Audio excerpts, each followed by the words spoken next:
Nós já estamos gravando. Para silenciar aqui, Pedro, como é que eu faço? Lá embaixo, mute all. Peraí, onde é que bota o ego aí sobre o buraco? É aqui? Aqui? Embaixo? O Mário Roberto saiu de novo, rapaz. Eu peguei aqui o anfitrião de volta, já que já está gravando. Aí eu vou silenciar aqui, Ricardo, depois eu te devolvo. Eu posso botar aqui e fica egoísta, né? Pronto, vamos começar, companheiro. Já está gravando. Para que serve mesmo essa gravação, hein? É para disponibilizar depois no grupo, companheiro Cordão. Quem é que é para ficar com o áudio? É só o presidente? Só. Agora eu não sei como é que a gente fecha aqui, não.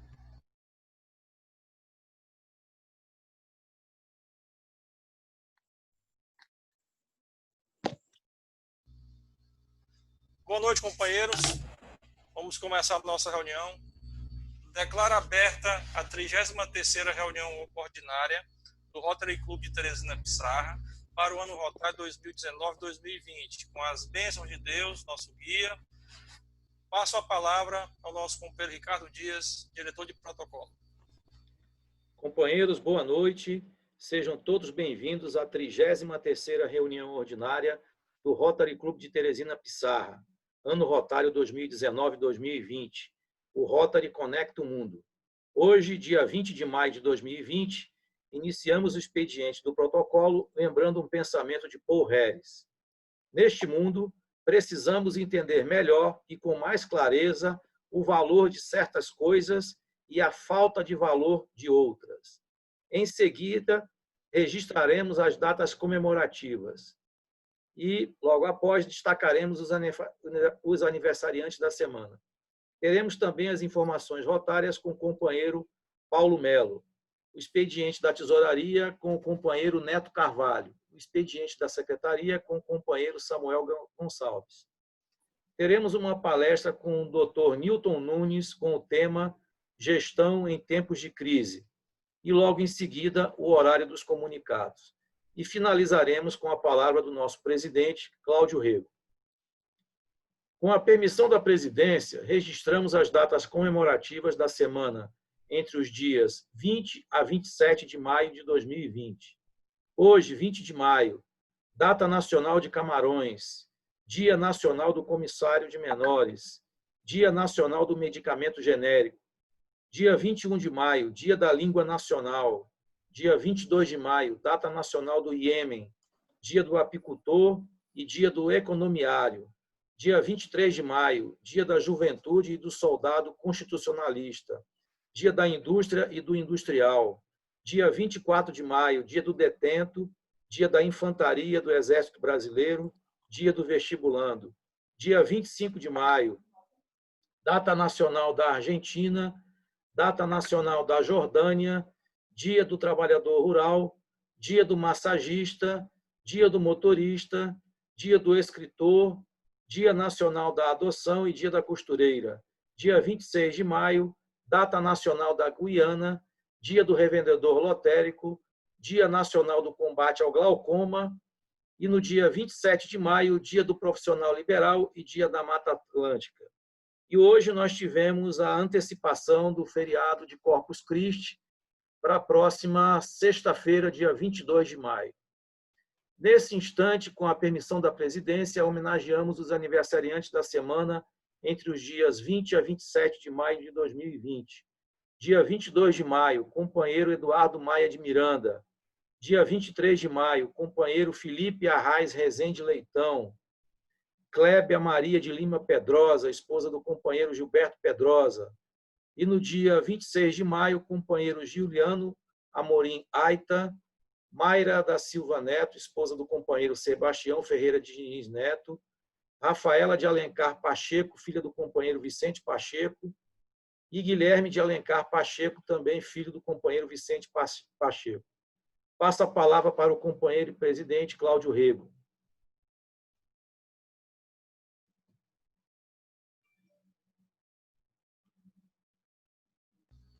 Companheiros, mais uma vez, muito obrigado pela presença de todos. Queria agradecer também especialmente o nosso palestrante daqui, o Dr. Newton Nunes, que já foi anunciado na semana passada, ele assistiu a nossa reunião. Então, diante dos seus afazeres, está à frente de uma empresa que está tendo muita demanda nesse momento, empresa de saúde, e vai trazer a experiência para a gente da gestão e das inovações na gestão. Ele que tem MBA no assunto, posteriormente a gente vai apresentá-lo. Então, nesse momento, eu passo a palavra ao companheiro Paulo Melo para as informações rotárias da semana. Com a palavra, companheiro.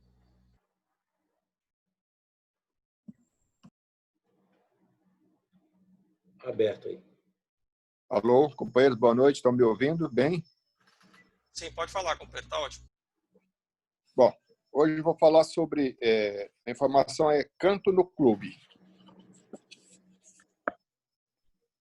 Harry Hagels foi a quinta pessoa que, com Paul Harris, compartilhou as convenções que levaram à fundação do primeiro Rotary Club em Chicago, em 1905. Harry gostava de cantar, atividade bastante popular na virada do século. Em um dos primeiros encontros do recém-formado grupo, Harry subiu na cadeira e convidou os participantes para cantar com ele. O canto em grupo logo se tornou tradicional nas reuniões do Rotary. O costume foi disseminado por muitos outros clubes dos Estados Unidos e ainda é atividade popular de companheirismo nas reuniões de clubes em diversos países como Austrália, Japão, Nigéria, Nova Zelândia e Canadá. Alguns clubes cantam canções nacionais na abertura formal de cada reunião. No entanto, a prática do canto é rara nos Rotary Club da Europa, América do Sul e Ásia.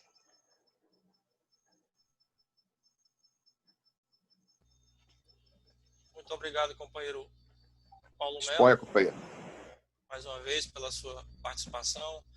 E tratando de um assunto, né, que é até um pouco diferente para a gente aqui, que é o momento de cantar nas nossas reuniões. Nós não temos esse hábito, eu não sei se algum clube daqui de Teresina tem esse hábito de canto nas reuniões, né? Talvez se eu cantasse, ninguém ia ficar na reunião, mas tudo bem.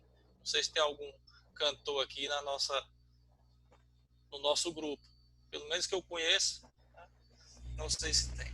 Companheiros, então, passo a palavra ao companheiro Neto Carvalho para o expediente da secretaria. A palavra, companheiro. Da tesouraria. Desculpa. Obrigado. Boa noite, presidente. Boa noite, companheiros.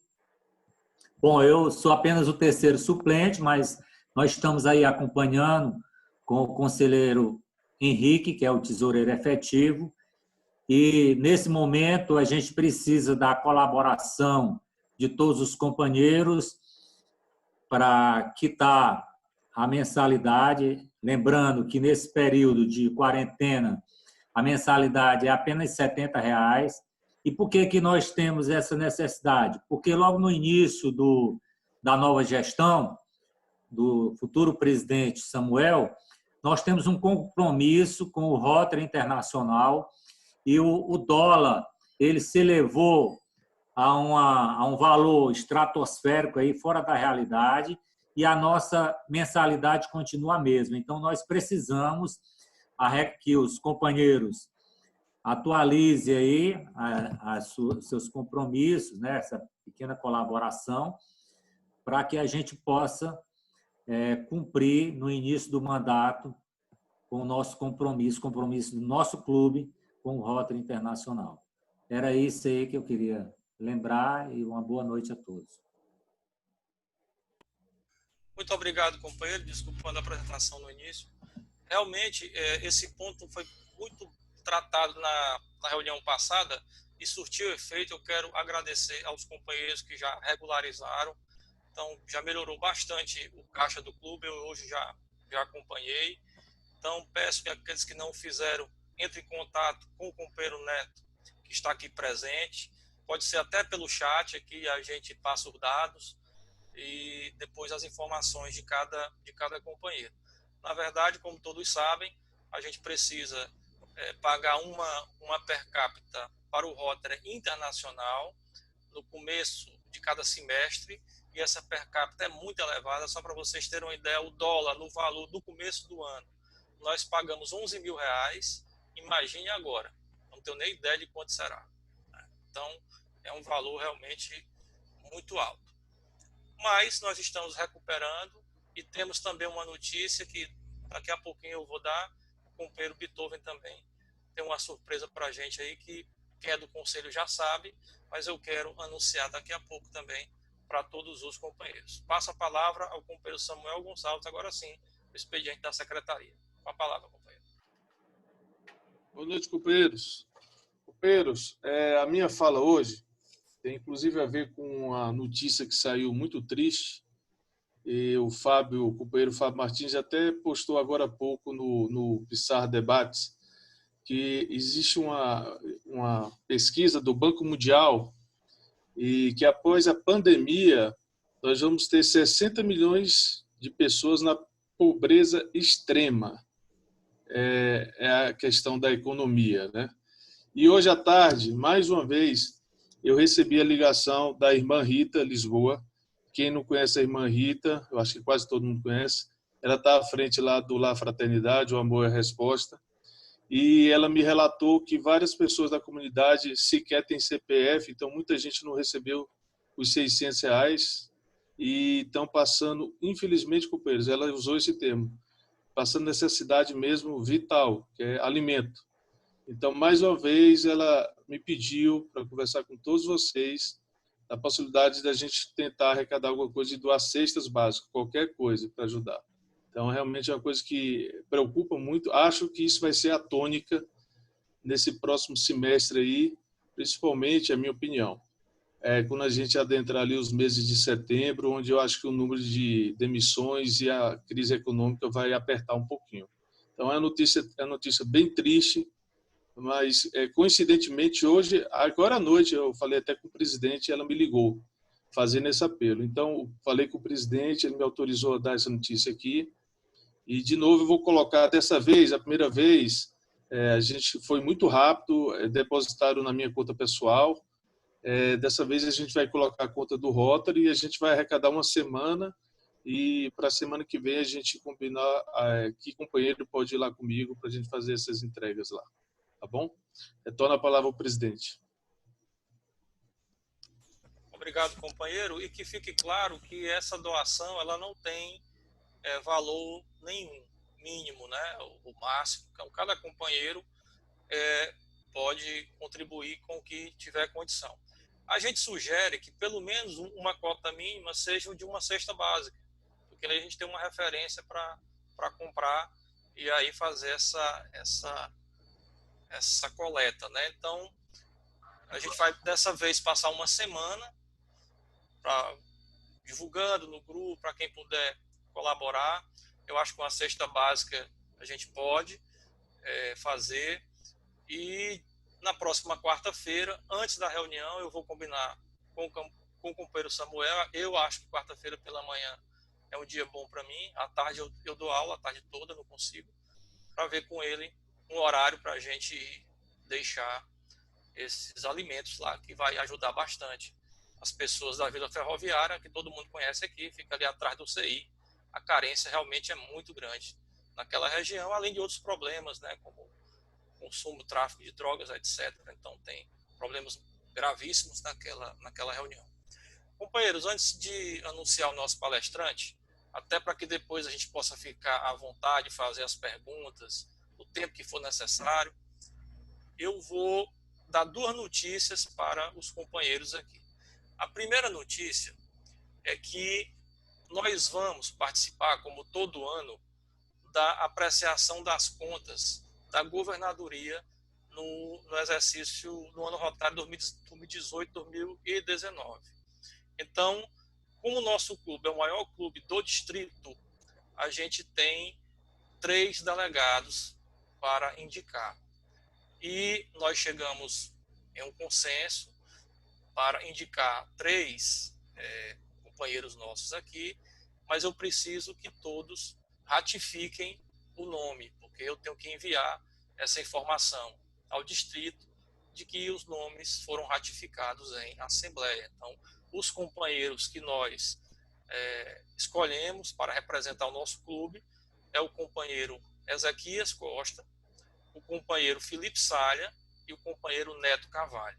Então, eu os convidei, eles aceitaram prontamente, eles vão analisar as contas para a gente se reunir e discutir e apresentar a posição do clube na reunião que vai apreciar as contas da gestão 2018-2019 do distrito. Então, eu queria saber se algum companheiro se opõe a essa indicação. Se não, se mantém como está e a gente aprova agora em assembleia o nome dos 3 companheiros.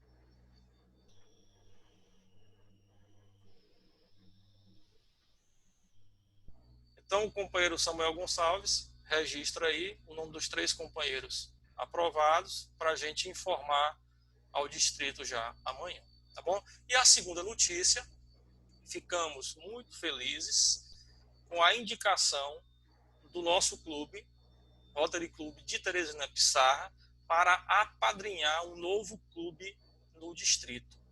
A gente sabe que o Clube Fátima, o Rotary Clube Teresina Fátima, um clube formado só por mulheres, muitas delas são nossas esposas. Esse clube é um clube afiliado da gente também.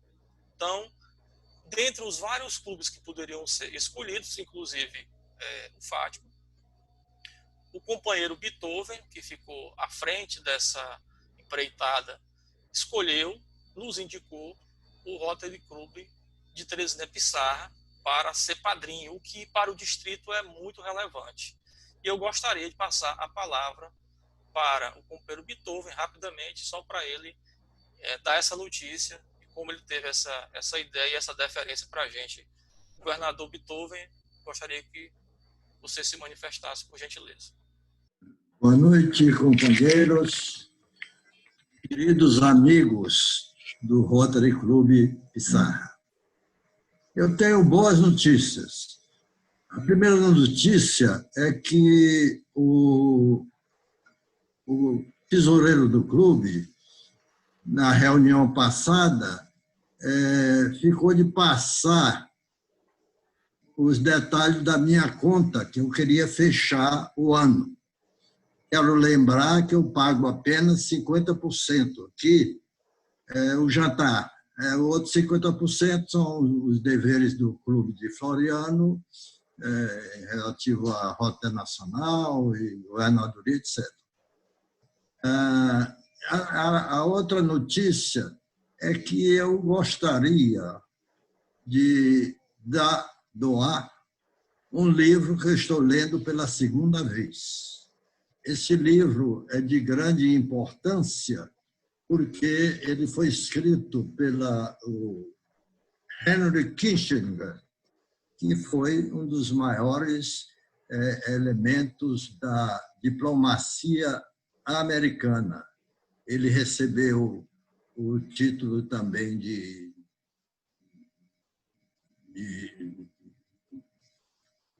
líder da paz, um título na Suécia, e eu gostaria de passar para alguém aí, fazer um sorteio, um livro muito importante, porque o livro diz sobre a China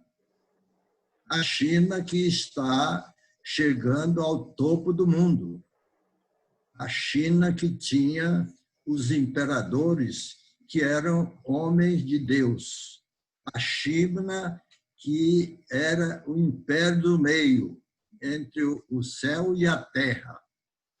É um livro muito interessante e eu gostaria de lhes dar.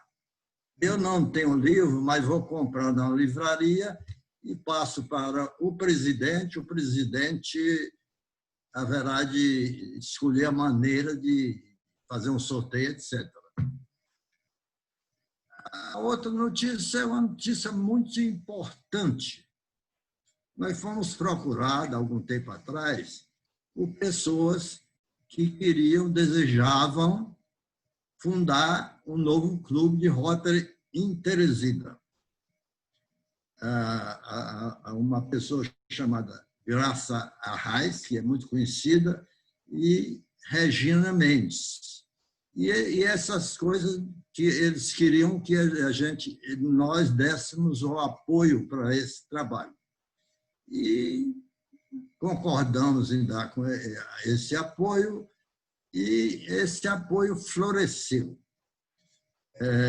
O clube está já preparado para fazer todo o processo e aí criado o novo clube de rota. O nome é um nome bonito, é o nome de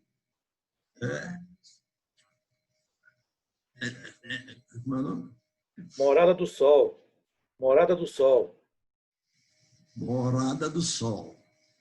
Eu hoje, falei com o companheiro presidente, se o Rotary Club de Pissarra estava interessado em ser o clube padrinho. Ele imediatamente chamou a liderança do clube e aceitou. Esse aceitou é interessante, porque aceitar formar um clube de rota nesse momento de pandemia, de dificuldade, é uma coisa muito importante. Importante, inclusive, porque o clube receberá $1.000. E, certamente, esse clube será também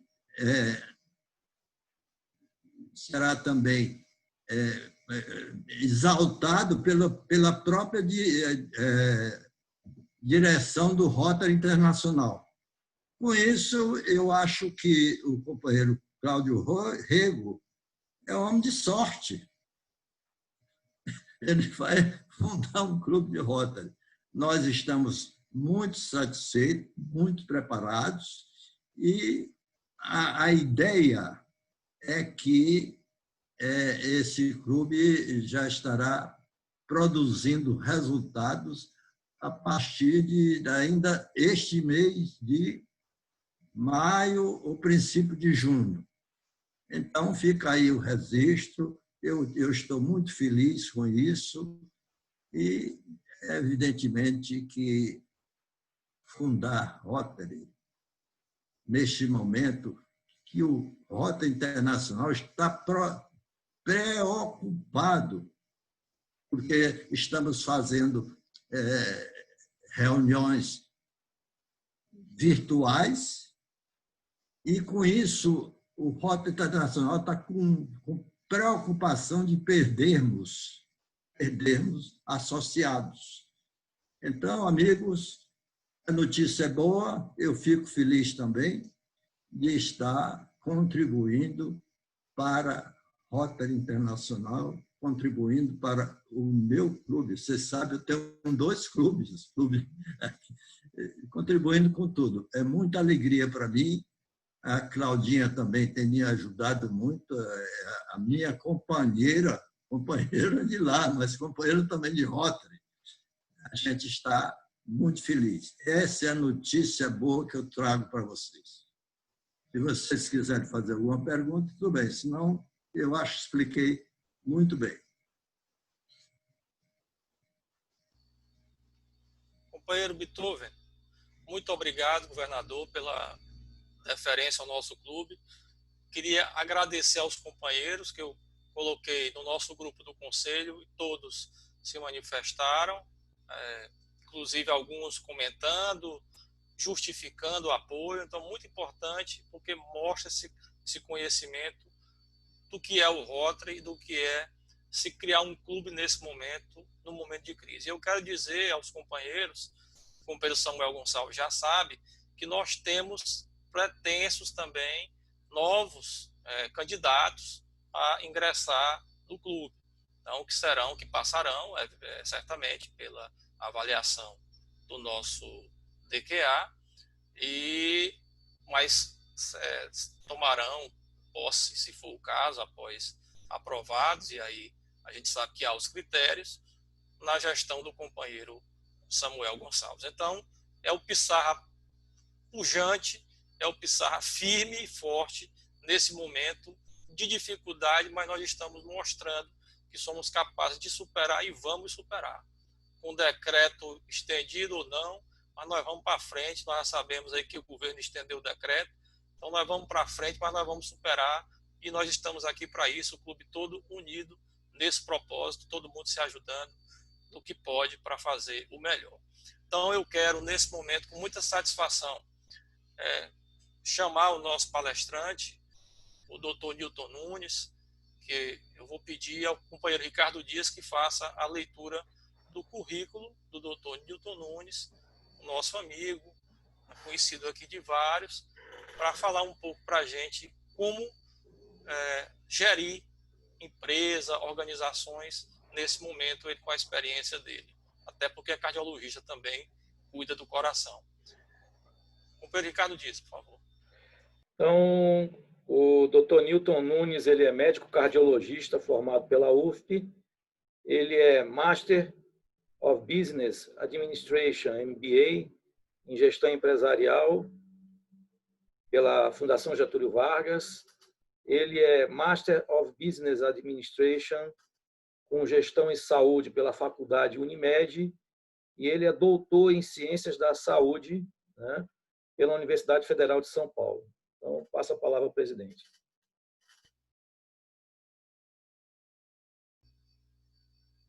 Doutor Newton Nunes, com a palavra, o espaço é seu. Okay. Boa noite a todos. Em primeiro lugar, dizer para mim, dizer que é uma honra eu estar aqui hoje no Clube Rotary Pissarra, né?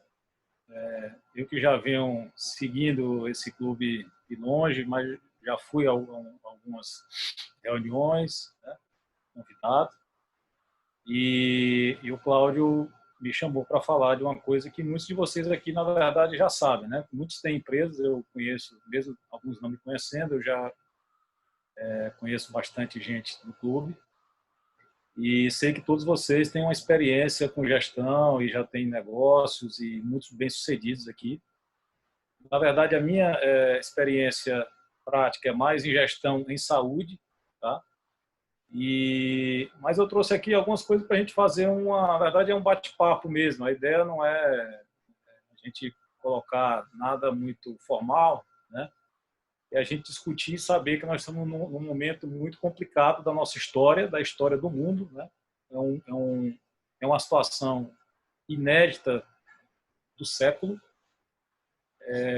que isso trouxe bastante repercussão em todos os campos e muito na economia, né? Principalmente todos nós acompanhamos aí os noticiários e vemos que o impacto será muito grande daqui para frente em todos os negócios e na economia como um todo. Eu trouxe aqui um material, na verdade, que eu vou apresentar para servir de apoio para a gente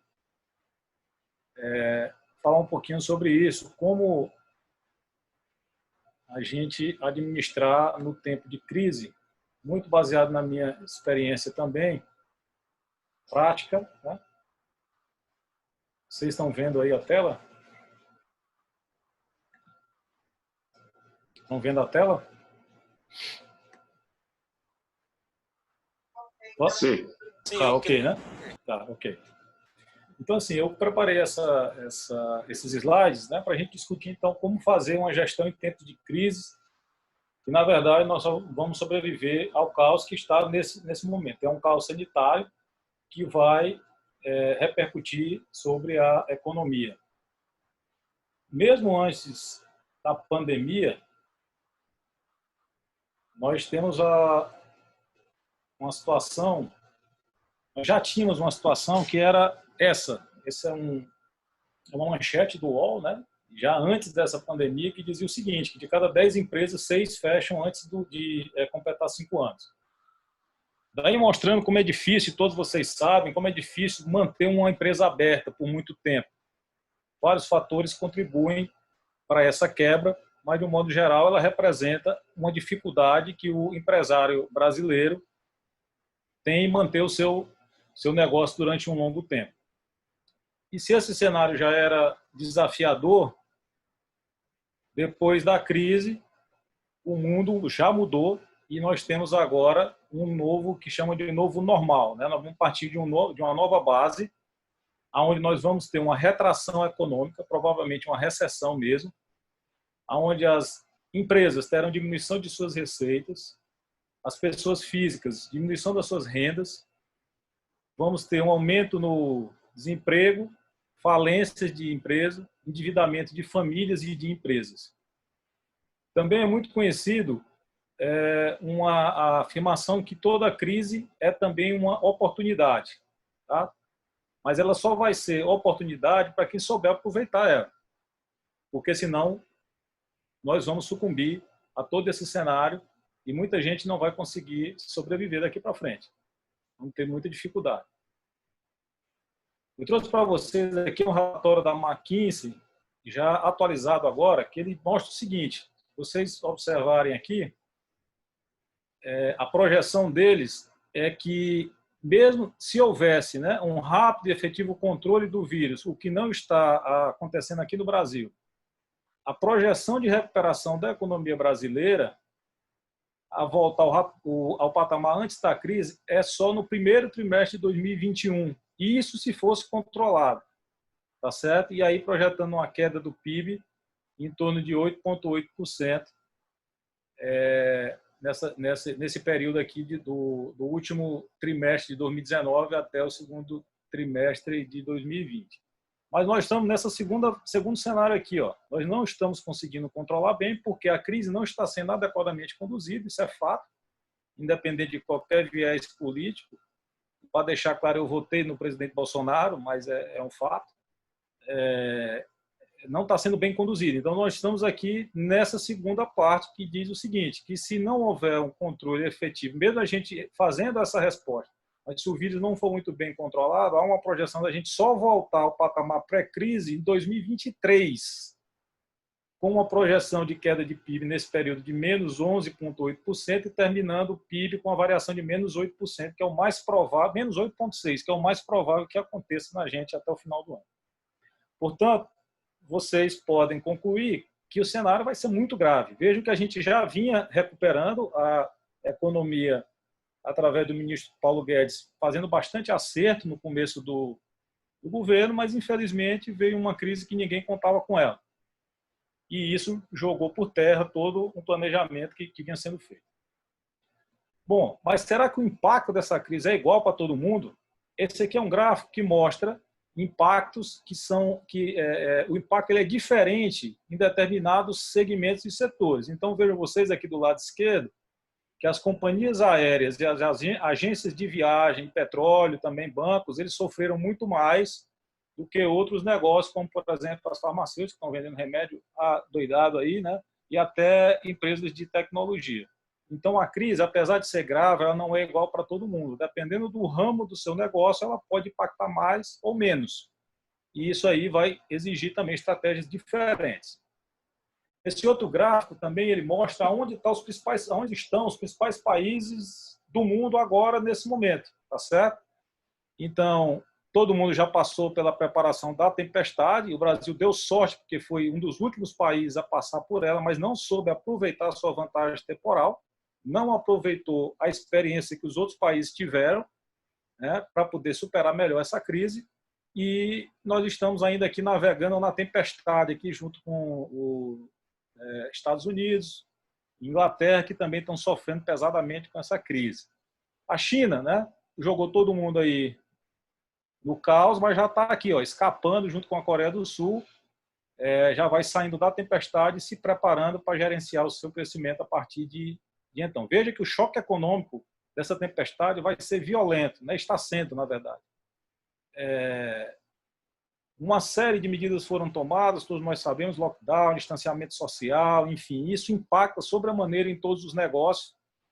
As pessoas não consomem, se retraem, ficam em casa, o medo, o pânico se manifesta, tá certo? E isso reflete no choque econômico muito grande. E o que fazer, então? Como vencer? Na verdade, aqui é até de uma apresentação minha de outra situação, mas eu acho que continua valendo para o cenário de hoje. Como vencer a competição e dominar o seu mercado? Primeiro, vai ser um mercado muito mais difícil, vai ser um mercado onde as pessoas estarão economizando, as famílias estarão economizando, vão gastar com o essencial, vão diminuir gastos com o supérfluo, vão estar com medo, não vão viajar ainda esse ano, porque o coronavírus ele não vai desaparecer como um passe de mágica, ele vai continuar até o finalzinho desse ano, no ano que vem ainda vai ter alguma coisa, então as pessoas não vão viajar tranquilas, vai ter o retorno, ele vai ser muito lento, não vai ser imediato, ele vai ser gradual. Então, para toda empresa, para você vencer os seus concorrentes, os seus competidores, só tem um jeito. Você tem que criar valor, que seja qual for o seu negócio. Você tem que criar o valor para os seus clientes e fornecedores, porque só você criando valor no produto ou no serviço que você vende é que você vai ter uma vantagem competitiva sustentável que vai vencer a concorrência. E hoje é assim, é criar o valor com o menor custo possível. Mas o cliente, para ele tirar o dinheiro do bolso e pagar alguma coisa daqui para frente, ele vai ter que perceber que aquilo ali vale a pena. Ou é um item de extrema necessidade, ou é um item que tem que valer a pena. E mesmo assim, ele vai escolher o que está oferecendo para ele mais com menor custo. Mas o que é o valor, afinal de contas? Que conceito é esse? O valor nada mais é do que a entrega dos benefícios que você fornece no seu produto ou no seu serviço, menos o custo para a aquisição daquele produto ou serviço. Então, essa percepção desse gap, dessa diferença, é que vai fazer com que o cliente perceba que o seu produto tem valor. E o valor é o saldo, então, entre os benefícios percebidos pelo cliente, não é o que você entrega, tá? É o que o cliente percebe. Às vezes você acha que está entregando muita coisa, mas o cliente não percebe, você não consegue, como diz no dito popular, você não consegue vender o seu peixe. Tá certo? O cliente é o que ele percebe de benefício menos o que ele paga. Então, é isso que é valor. Em qualquer negócio que você oferecer, você tem que mostrar valor. Se você tem um consultório, você tem que mostrar valor desde a hora que o seu paciente entra lá na sua secretária, na sua tecnologia, no seu atendimento médico. Se você tem uma construtora, você tem que construir com boa qualidade, com bom material, no prazo, sem atraso, bom pós-venda e com custo-benefício melhor, tá certo? Então, qualquer coisa você tem que entregar um valor, que é o benefício menos o custo. Bom, mas para isso, essa frase ela vale bem. Se você não sabe aonde vai, qualquer caminho serve, tá certo? Então, assim, a gente tem que saber o que fazer. E nessa hora, mais ainda, tem que ter estratégia para poder escapar. Quais são as prioridades agora no momento como esse? A prioridade número 1 hoje de qualquer empresa é o caixa. O caixa é o oxigênio da empresa. Tá? O caixa é o oxigênio da empresa. O lucro é a comida, mas você morre mais cedo com o oxigênio falta. Quando falta oxigênio, você morre ligeiro. Comida você ainda aguenta um dia, 2, tem gente que faz jejum um bocado de dia, mas caixa, se faltar, morre. Tá certo? Então, é fundamental o gerenciamento de caixa nesse momento. Então, você tem que travar o caixa. É como diz aí, sentar em cima do caixa. Então, você só vai gastar com o que for essencial. O que for supérfluo tem que ser imediatamente cortado. E o que for essencial ainda tem que ser repensado se não há um jeito com o menor custo que possa ser feito. Então, nesse momento, é travar o caixa. Você tem que focar no core business, quer dizer, qual é o seu negócio principal. Muitas vezes a gente fica focando em marketing, em outras coisas acessórias ao seu negócio principal. Você tem que entregar naquilo que você propõe, no seu negócio principal, entregar bem feito. Tá certo? Então, focar o gasto ele tem que ser no que você oferece. Se você é um prestador de saúde, é na qualidade da saúde que você entrega. E aí pode ser menos na recepção, menos na parte estrutural, né, de arquitetura e tal, mas o essencial, que é a qualidade do serviço da saúde, você tem que entregar. Então, você tem que gastar o seu dinheiro no que é principal. E o controle de custo é o que dizem também, né? Cortar custo é como cortar unha, é direto. O tempo todo você tem que estar revendo o que pode cortar e sempre tem alguma coisinha a mais para cortar. Então, o controle de custo é na unha. E as vendas nesse momento está muito complicado. E eu vou falar um pouquinho depois mais sobre as vendas lá na frente, mas vender num cenário como esse realmente não está fácil. E para alguns negócios está bem difícil. O pessoal que trabalha com vendas hoje, comissionados, estão passando bastante aperto, porque não está fácil vender hoje. Bom, quais são as estratégias que nós podemos lançar a mão para poder melhorar, né? Se tiver um planejamento estratégico, a sua empresa, geralmente empresas maiores têm, tem que revisar. As que não têm, pode fazer até empresas pequenas, você pode fazer um planejamento estratégico mais simples para poder atingir determinados resultados. Revisar o orçamento. O orçamento base zero é aquele que você começa do zero. Você nunca fez nenhum orçamento, então vamos lá. Cada setor, quanto vai custar de estrutura esse ano, de vendas esse ano, de comissão de salário, de marketing e tal. Então, você vai botando lá do zero. Tal. Se você já tem o histórico disso tudo, você pode basear pelo histórico e fazer cortes. Cortes onde não é essencial. É muito importante também, principalmente empresas maiores que têm liderança, mas toda empresa pequena tem um gerente, pelo menos. Você tem que fortalecer essa liderança para que ele passe segurança aos colaboradores. Nesse momento está todo mundo em pânico, medo de perder o emprego, medo de ficar doente, medo de morrer, e é fundamental que o dono da empresa e os seus gerentes passem segurança para os seus colaboradores e sejam, acima de tudo, transparentes e comuniquem, mesmo que tenha que fazer alguma medida mais drástica, mas é de bom tom, ser sincero, e mesmo que tenha que demitir alguém, justificar por que está fazendo aquilo, e mesmo tendo que tomar medidas duras, que muitas vezes a gente tem que tomar mesmo, é melhor que se faça com transparência do que fugir daquele problema. Tá certo? A inovação, desde que seja custo efetiva, principalmente na área de vendas, que muitas vezes você vai ter que mudar o canal de venda, não gastar dinheiro à toa também, é procurar aquela solução que se adequa ao seu negócio. Quem tem estoque, ficar de olho no estoque para não ter muito estoque. Estoque demais é dinheiro parado. Tá? É dinheiro parado. Então, você tem que ter o mínimo de estoque possível, fazer um bom controle de giro de estoque para que você não deixe dinheiro parado e não tenha liquidez. Tá certo? O financeiro, como eu falei lá no começo, é gerenciar o fluxo de caixa. Foco no fluxo de caixa e parar de gastar com besteira. Planejamento estratégico, o que é, então? É o ato de pensar e fazer planos, né, de uma maneira estratégica, e auxilia na definição dos objetivos e estratégias para alcançar os objetivos estratégicos da empresa e usar os recursos da forma mais eficiente possível, aumentando a produtividade. Todo mundo conhece isso aqui, né? Missão, visão, valores, que muita gente bota lá no quadro da empresa e fica aquela coisa meio subjetiva e teórica e tal. Mas o que eu gosto mesmo é isso aqui, ó. Eu gosto dos valores. Eu acho que é importante ter a visão, que é onde você quer chegar. Eu valorizo muito isso. Você tem que ter uma meta. Eu quero ser a melhor construtora até 2022, 2023. Quero ser a melhor clínica do Piauí até 2025. Então, a visão, ela te dá uma meta de onde você quer chegar. Mas uma coisa que eu valorizo muito são os valores. Tá? Empresa com valores é outro tipo de empresa.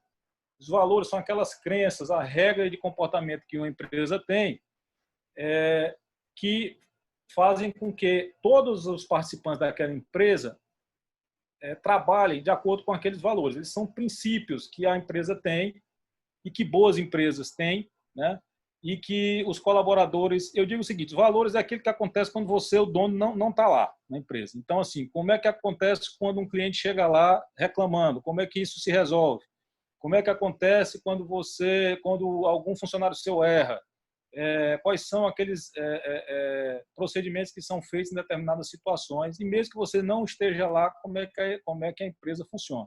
Isso são os valores. Para mim, isso é fundamental dentro de uma empresa. A gente lá na Unimed Teresina, nos últimos 3 anos, a gente tem procurado imprimir valores bem sólidos, principalmente de ética, transparência, trabalho duro, resultados, que são os valores que a gente procura passar para os nossos colaboradores. Aqui eu trouxe só um pouquinho de uma ferramenta só do planejamento estratégico, que é chamada BSC, que é o Balance Scorecard, que na verdade foi só para mostrar como é que é feito isso aqui na prática, que a gente faz um mapa estratégico, traça os planos de ação e depois faz o controle desse desempenho. O mapa estratégico é isso aqui, tá? Esse aqui é o nosso lá da Unimed Teresina. Ele basicamente funciona em 4 dimensões. Se você pegar na base aqui, ele trabalha os recursos, né, que vocês podem ver, gestão de pessoas, tecnologia da informação. Esses recursos eles são necessários para fazer os processos que rodam dentro da empresa. No nosso caso aqui, carteira de clientes, atenção à saúde, valorização do médico operado, regulação em saúde e a eficiência administrativa. Isso aqui tudo, esses processos funcionando bem, nós vamos ocupar o nosso mercado, né? Nós vamos crescer a nossa carteira, é um crescimento sustentável, com o cooperado satisfeito e reduzir também os nossos custos.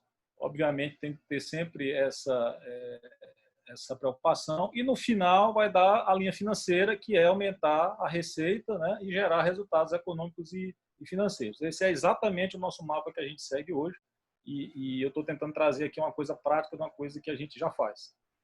Plano de ação nada mais é do que atividades, né, que têm que ser feitas, implementadas para que se alcance os objetivos estratégicos e ele tem que ter sempre um prazo, tem que ter um custo, né, definido, um orçamento, quanto vai custar aquilo e tem que ser validados e acompanhados. Tá? O planejamento, o plano de ação é uma tarefa que você vai desempenhar, desenvolver para que alcance determinado objetivo. E no fim de tudo isso, o Cláudio já está acostumado com isso aqui, todo mês a gente faz a reunião de análise estratégica lá, que basicamente é o que? Acompanhar se o nosso desempenho está sendo de acordo com o que a gente projetou. Isso parece uma coisa complicada, mas isso pode ser feito. Eu faço isso para a minha empresa também, para quem não sabe, eu sou sócio de uma empresa, de uma clínica médica também, clínica de cardiologia, e a gente faz isso aqui, logicamente, com menos, né, informal, com a reunião do sócio, a gente apresenta os nossos números e a gente acompanha se as nossas projeções estão se confirmando. Implementação do planejamento estratégico. Por que tantas empresas fracassam? Porque algumas ficam só no planejamento e não executam. A execução é muito mais importante do que planejar. E, logicamente, planejar mais executar vai dar resultado. Então, para ter sucesso, as empresas têm que formular estratégias e executá-las, tá? Aquilo que planejou para que aconteçam os resultados. Aqui eu trouxe também um modelo de gestão que é muito comum nas empresas, e a gente faz isso no dia a dia, só que talvez alguns não conheçam com esse nome, que é o que chama de PDCA. Né? O que acontece? Toda coisa que a gente vai fazer, a gente planeja, né? Isso é muito lógico, planejamento, a gente planeja, a gente executa, né? Que é o do aqui é de fazer, né? Executar, a gente checa para ver se deu certo, e baseado no que a gente checou, a gente monitora, a gente pode confirmar, seguir naquilo, né? Ou melhorar, ou mudar. Né? Então, a gente faz todo o tempo esse ciclo aqui. Então, o que é isso aqui na prática? Por exemplo, você deu uma ordem para a sua secretária, melhore tal processo, faça tal coisa, aí você nunca mais foi checar lá. Dá 4 meses depois, você volta lá, fulano, você fez, não esqueci. Então, por quê? Porque não checou. Então, se você fizer sempre esse ciclo, os processos eles andam realmente, e aqui é que a gente melhora sempre, tá certo? Essa aqui é uma coisa que a gente faz bastante também. E o que fazer do ponto de vista operacional nessa crise? Para vender hoje, você tem que inovar, certamente. Todos nós estamos vendo aí várias empresas que a gente tinha costume de frequentar, restaurantes, todo mundo com delivery, né? Novos canais de venda. Então, você tem que procurar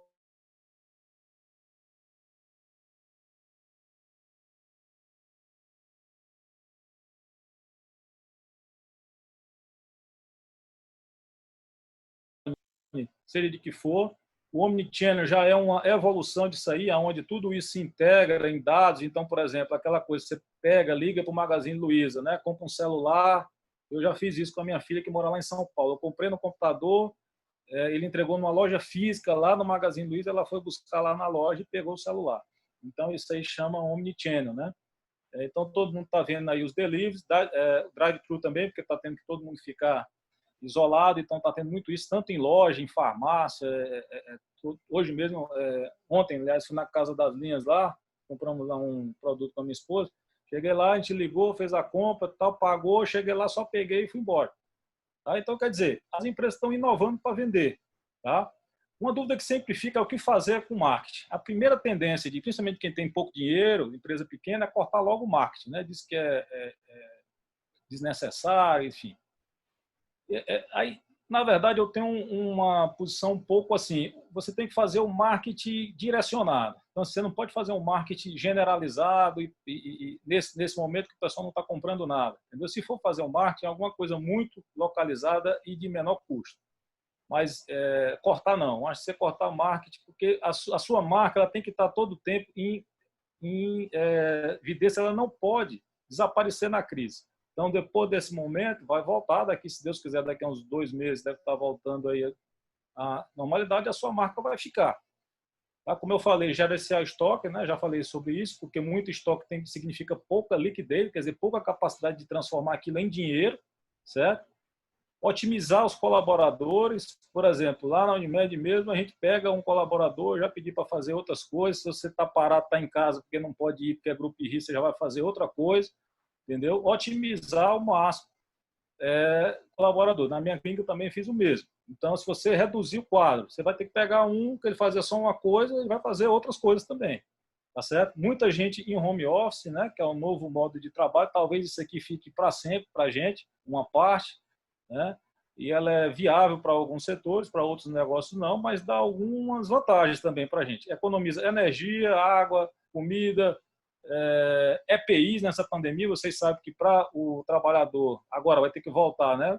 Firmino liberou isso, você vai ter que fazer uma série de coisas, vai ter que fazer teste, vai ter que dar material, EPI, equipamento de proteção individual, higienizar bastante lá, e tudo isso é custo alto. Então, você tem que ver se vale a pena você voltar ou não, dependendo do seu custo. A parte financeira, como medidas práticas, o que é que nós temos que fazer? Primeira coisa, negociar com os fornecedores, aumentar o prazo. E outra coisa, nesse caso aí, é melhor você negociar com os fornecedores grandes, porque os pequenos, eles também dependem do seu dinheiro. Então, assim, às vezes, se você quebrar a cadeia, você prejudica mais ainda. Então, aquele fornecedor maior, mais robusto, ele tem maior possibilidade de negociar o prazo. Então, isso aí você tem que realmente negociar. Negociar aluguéis, né? Quem loca, né? Tem que negociar, isso tem sido muito feito, reduzir aluguéis mesmo. Otimizar o contas a receber, ficar eficiente na sua cobrança e principalmente na retenção de clientes. Muita gente deixando de pagar coisas, você pode ter uma equipe ou uma pessoa que ligue para negociar, flexibilizar o pagamento, dividir, dar desconto, mas tem que receber o dinheiro. Aproveitar os benefícios também do governo, né? Suspensão de contratos, né? Diminuição de carga horária, que isso foi possibilitado pelo governo, que foi uma medida muito boa. Tem financiamentos com juros muito baixos agora, até para capital de giro, que geralmente é um juros alto. Você pode até, inclusive, trocar suas dívidas que você já tem mais caras por outra, pegar um financiamento mais barato, pagar a sua dívida cara e ficar com juros mais baixo agora. Então, é uma oportunidade também esse momento para isso aí. De investimentos, tanto na empresa quanto pessoal, nesse momento, você tem que focar na reserva de emergência, é uma prioridade, então você tem que procurar aplicações que tenham liquidez, quer dizer, que você tenha a possibilidade de transformar em dinheiro de forma imediata, tá certo? Normalmente são aplicações de renda fixa que têm menos volatilidade, quer dizer, elas variam menos ao longo do tempo. Logicamente, aqui você está pensando no risco e na possibilidade de precisar de dinheiro de forma mais urgente. Bom, então, de tudo que a gente falou, uma coisa é certa, há um desafio para a mudança agora. E esse desafio, para implementar uma estratégia eficaz, é preciso mudar. É impossível melhorar os resultados fazendo as mesmas coisas de sempre. Tem uma máxima que diz também o seguinte: para você ter dinheiro novo, você tem que gerar um fato novo. Não dá para fazer as mesmas coisas sempre e esperar que você tenha resultados diferentes. Então, e porque muitas empresas ainda têm dificuldade para mudar. A mudança, você tem que ter alguém que lidere esse processo. Nem que seja o dono, algum gerente, algum funcionário, alguém tem que liderar, mesmo que essa mudança reflita diretamente em você. Às vezes, todo mundo vai ter uma perda, provavelmente, nesse momento. Então, tem que fazer. Mudar também pode trazer ganhos enormes, mas algumas perdas vão ocorrer certamente nesse momento. Para mudar, tem que mexer com vários tabus, conceitos, regras, hábitos, né? Não dá para fazer uma faxina sem levantar o tapete. Mudar é tirar a pessoa de zona de conforto. Hoje a gente está sofrendo muito isso. Quando a gente vai mudar, principalmente funcionários, para fazer outras coisas, fazer mais coisas agora, porque teve que demitir alguém, tem sempre aquela resistência, alguma coisa, mas você tem que tirar o pessoal da zona de conforto, porque senão não vai. Também requer conhecimento, habilidade e atitude. É fundamental ter pessoa certa no lugar certo. A pior coisa é ter pessoa certa no lugar errado. Tá certo? E pessoa errada no lugar certo também não é muito bom, não. E o líder aqui tem um papel fundamental. O líder pode ser qualquer pessoa, tá, pessoal? Pode ser o dono da empresa, pode ser um gerente, pode ser algum funcionário que tem esse papel naturalmente, mas precisa de alguém que lidere. O líder ele é o responsável por conduzir o processo da mudança, porque ele compromete as pessoas. Um bom líder, ele engaja as pessoas a fazer o que você quer e implementar o que você deseja. Tá? A maior habilidade de um líder, como já dizia Abraham Lincoln, é desenvolver habilidades extraordinárias em pessoas comuns. Bom, era isso que eu tinha para falar. Essa aqui é a minha sala, né? Aí o Cláudio já conhece essa plaquinha bem aqui, que toda vez que um gerente vem para mim com blá, blá, blá e lero, eu digo, meu amigo, traga os dados para a gente decidir, porque em Deus a gente confia, os outros têm que trazer os dados para ter boas decisões. É isso aí que eu tinha que falar. Obrigado. Se tiver alguma dúvida, a gente conversa. Muito obrigado, Newton. Excelente palestra. Queria te parabenizar pela sua exposição, muito organizada. Mas, como eu sempre faço, eu deixo as perguntas aos companheiros. Já temos aqui alguns companheiros inscritos. E, quando nós fomos começar a nossa reunião, o companheiro JJ Lapa pediu para falar, porque ele conheceu o seu pai e tudo, e quer falar antes da gente passar para as perguntas, porque as perguntas vão puxando outros. Eu gostaria de passar, portanto, a palavra ao companheiro JJ Lapa.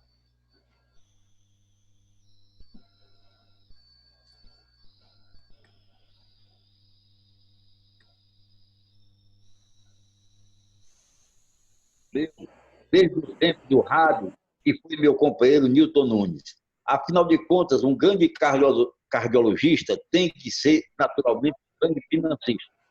É o caso do palestrante, que nos motivou, sem sombra de dúvida, através de uma linguagem motivacional e, consequentemente, fazendo com que nós não tenhamos perguntas difíceis para as proposições deles, que naturalmente encontrarão os caminhos melhores para que nós possamos percorrer.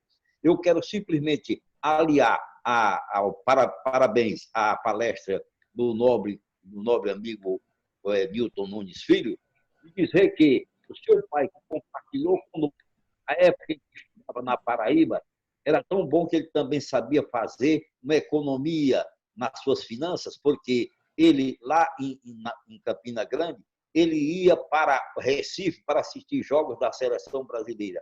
Nós compartilhamos com ele, junto com o companheiro Dídimo de Castro, que justamente agora fez 50 anos de vivência e de motivação na radiofonia piauiense. Aprendi muito, porque, de qualquer forma, o importante é isso. Ele nos comunicou com a linguagem precisa, objetiva, racional, naturalmente fazendo com que nós tenhamos nos meandros da vida as respostas mais autênticas da nossa presença na Terra, para que possamos naturalmente vencer todos os obstáculos, porque o homem é produto do meio que vive, e justamente se o homem é produto do meio que vive, já dizia Protágoras, então, consequentemente, nós temos que aplicar naturalmente este silogismo para a nossa vida. Parabéns, Newton Nunes Filho. Obrigado, professor JJ. Lembrando que eu também estudei com seu filho, né, Pedro. Pedro é meu amigo de infância, e estudamos juntos e continuamos amigos até hoje. E meu pai, como você sabe, ele começou a trabalhar desde cedo, com 16 anos, na Rádio Pioneira, sendo locutor esportivo. E que é uma paixão dele, é o esporte, né? Futebol. E depois vieram várias outras coisas aí. Eu também devo muito do meu interesse pelo conhecimento, a coisa ao meu pai, que sempre estudou muito e sempre procurou passar isso aí para a gente também. Obrigado, viu, por suas palavras. Obrigado, companheiro JJ, pela intervenção. Passo a palavra pela ordem ao companheiro Samuel Gonçalves. Companheiros, me escutam? Está escutando, Opa. Nilton? Escuto sim, Samuel. Nilton, parabéns. Não é à toa que você é nosso vice-presidente lá da Unimed. Aula excelente. Conseguiu sintetizar tudo de uma gestão de uma clínica. Você sabe que eu tenho uma clínica também. Eu sei bem como é difícil, principalmente agora nesse momento. Parabéns. A pergunta que eu vou te fazer foge um pouquinho, mas nem tanto. Hoje eu li uma notícia da ANS, ela relatando que a inadimplência dos planos de saúde tá baixa, foi pequena até agora. Provavelmente ligada a um receio que as pessoas têm de perder o plano, né, numa situação dessa de pandemia. Aí a pergunta que eu te faço é: o que é que tu acha, o que é que as operadoras de plano estão pensando aí para o segundo semestre? Se vai ter um impacto, eu me refiro à inadimplência, e se realmente vai chegar, levando em consideração também esse impacto econômico que vai ser muito grande e pode realmente impactar as pessoas que ainda podem pagar um plano de saúde. Queria saber a tua opinião a respeito disso. Certo. Eu vou te dizer até os nossos dados mesmo. Eu sei que você é cooperado, então você... Aqui tem outros, mas são clientes também, e a gente não esconde nada, não, né? A gente é bem transparente. Na verdade, historicamente, a inadimplência situa-se em torno de 10%. Nós tivemos agora em abril, acabei de receber aqui no celular, já de maio, agora o primeiro corte dia 15, mas em abril a gente teve 25%, em média, né? E agora até o dia 15 também estamos mantendo esse patamar de 25%. A nossa projeção mais otimista era de ter em torno de 30%. Sinceramente, a gente esperava mais até. Então, a gente fez projeções otimistas e pessimistas, chegando até 50%. Então, até o momento, a gente tem uma característica na Unimed aqui, que nós temos metade da nossa carteira é pessoa física e metade é pessoa jurídica. Então, o que acontece? Se as empresas aqui para frente começarem a demitir pessoas, logicamente elas vão perder os planos de saúde de pessoa jurídica, né? Mas a carteira pessoa física, ela tende a estar mais preservada. Mas, assim, por incrível que pareça, até o momento, ela está maior na pessoa física do que na pessoa jurídica. Ela não está seguindo a lógica que a gente esperava. Tá? Mas a gente está assim, nesse momento, a gente espera que realmente vá ter demissão no segundo semestre e pode ser que aumente um pouco mais, principalmente a pessoa jurídica, ela aumente. Obrigado, Milton. Obrigado, companheiro Samuel, nosso futuro presidente, atual secretário da gestão, pela pergunta. Pela ordem, o companheiro Winston. A palavra, companheiro. Boa noite, companheiros. Estão me ouvindo? Boa noite, sim. Sim, boa noite. Bom, quero parabenizar aí o Nilton pela bela palestra e quero fazer aqui o meu questionamento e quero fazer um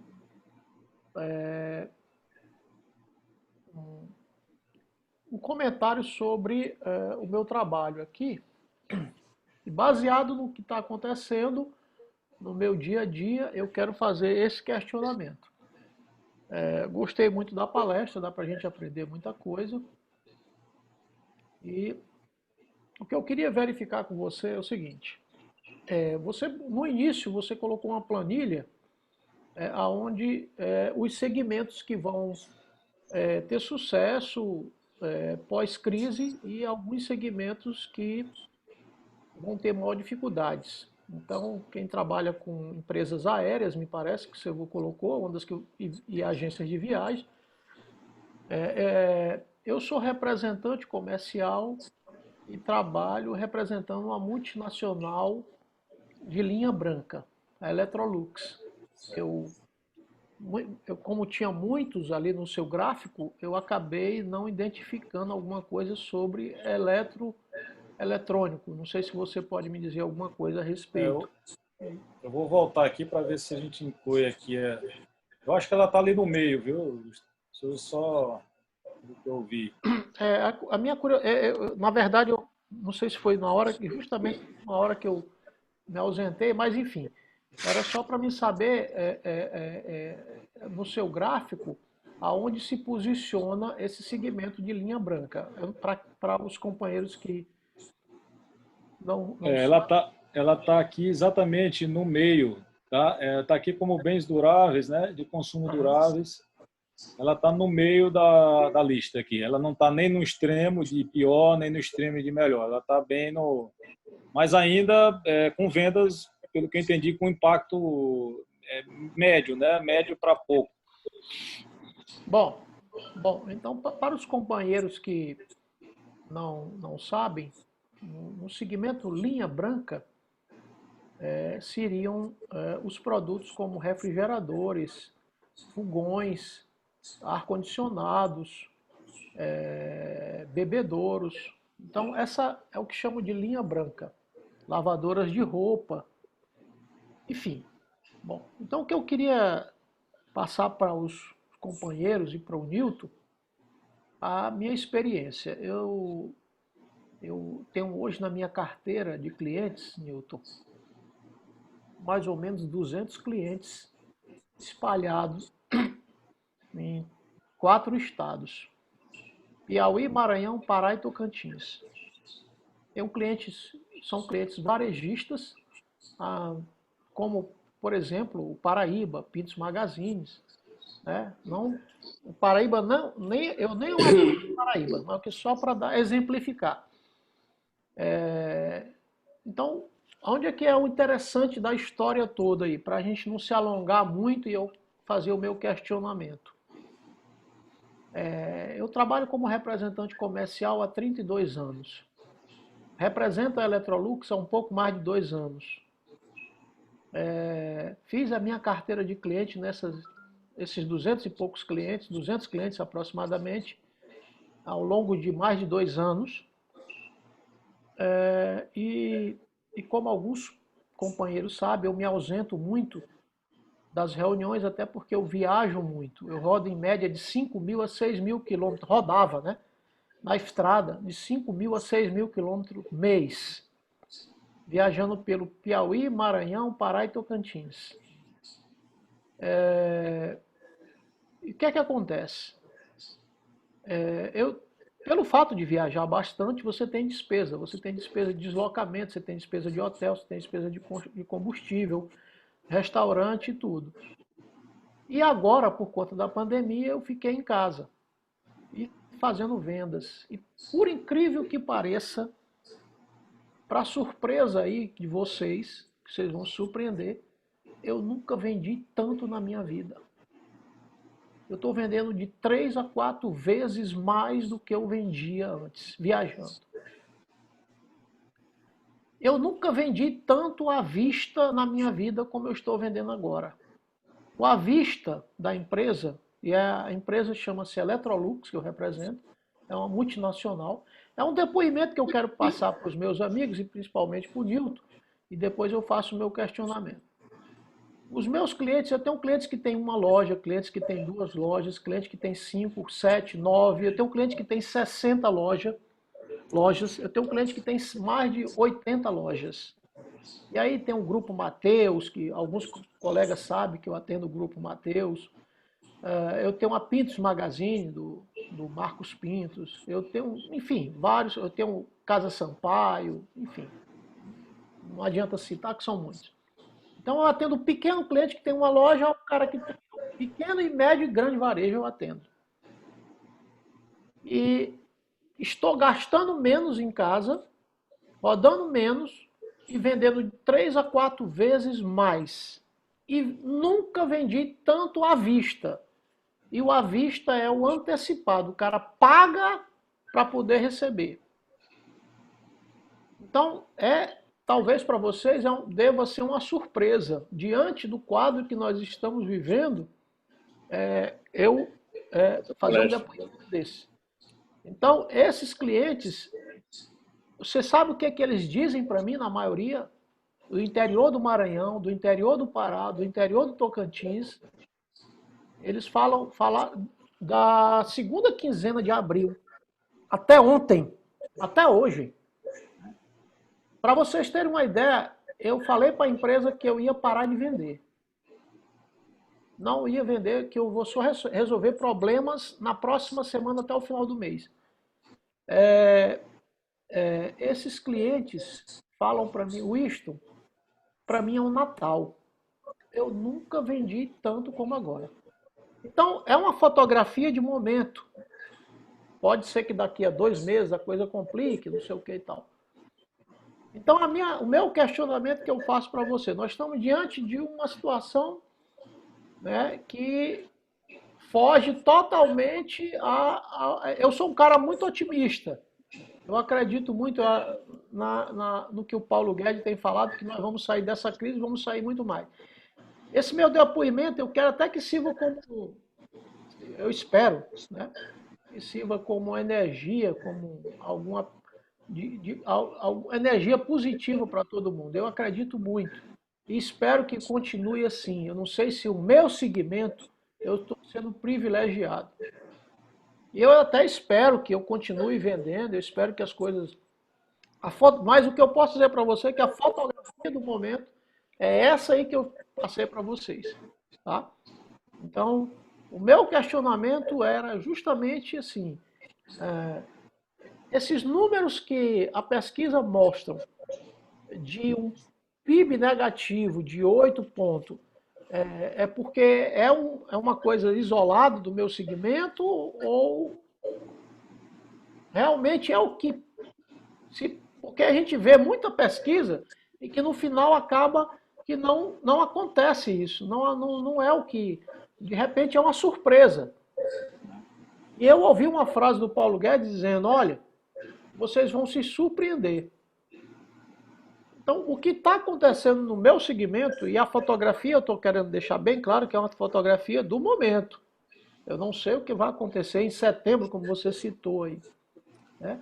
Mas espero que pelo menos sirva um exemplo positivo para a galera. Essa porta, ele disse que ia fechar. Então, o meu questionamento é se você tem, paralelo ao que você apresentou, alguma coisa parecida com esse depoimento que eu lhe acabei de falar.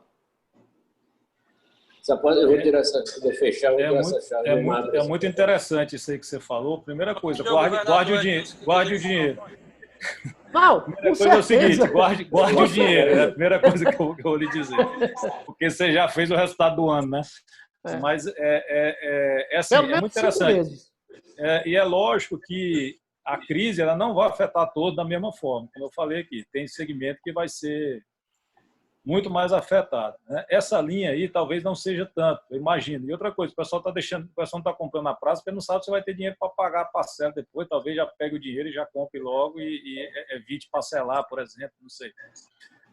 Também tem um depoimento que, de tanto ter live aí, a minha mulher me fez comprar uma televisão maior para assistir live. Eu fui no Extra e tinha gente pra caramba comprando eletrodoméstico, televisão, um monte de coisa lá, que eu foi realmente impressionado. E só aproveitando a sua deixa, não tem quase televisão hoje nas fábricas para vender para os lojistas, tá? Não tem. Aí falta... eu também represento uma empresa que fala, Winston, eu não sei quando que eu vou ter televisão para vender. Só para você ter uma ideia.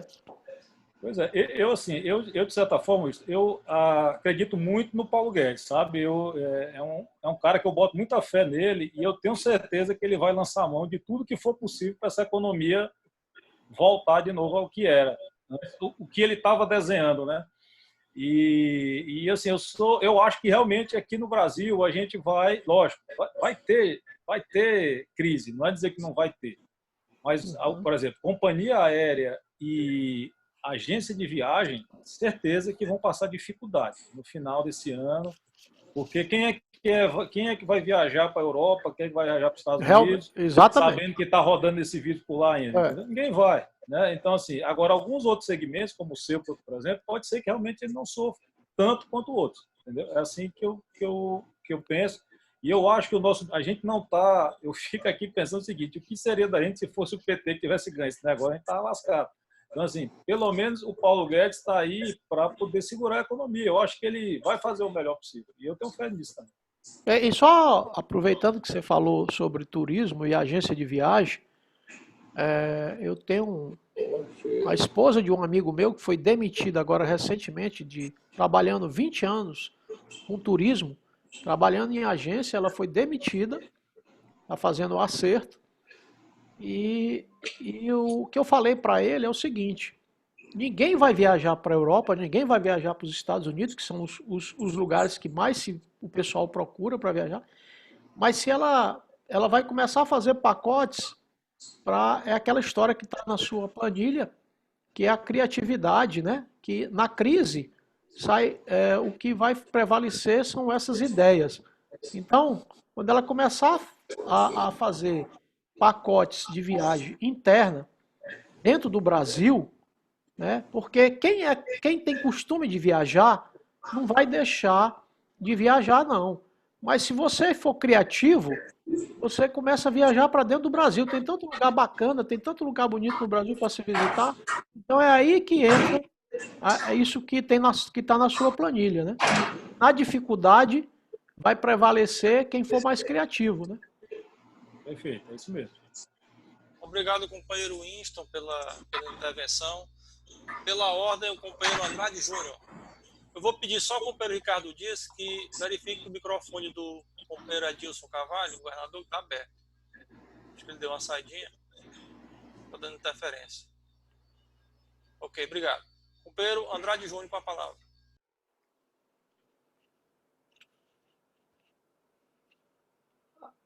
Seu microfone, meu amigo, está fechado. Você tem que liberar lá embaixo, no canto esquerdo. Pronto, agora pode falar. Pode falar. Liberei. Quem libera é meu presidente. Bem, esse é meu governador. Depois da palestra do meu companheiro Winston...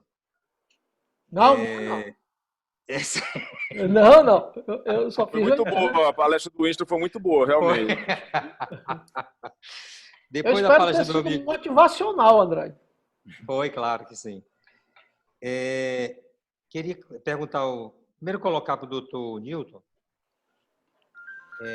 que realmente o capital de giro e o caixa, assim, algumas pessoas também chamam, é uma coisa sagrada, sempre tive isso sagrado, mas também é hora, como você bem falou, de pensar em empresas tradicionais, como aproveitar esse boom da mudança e também agregar algumas novas práticas para que também se aproveite desse momento de crise, que é uma oportunidade para crescer, porque senão a gente pode passar por esse momento e quando sair, estarmos nossas empresas do mesmo modo como antes dessa pandemia. E usando esse capital de giro sagrado, esse caixa sagrado, é que eu penso que a gente, nesse momento, deve usá-lo para fazer essa mudança que vai necessitar de recursos, de novos sistemas ou de novas estratégias. Sobre o mercado, o Winston falou, você também, doutor Newton. A Bray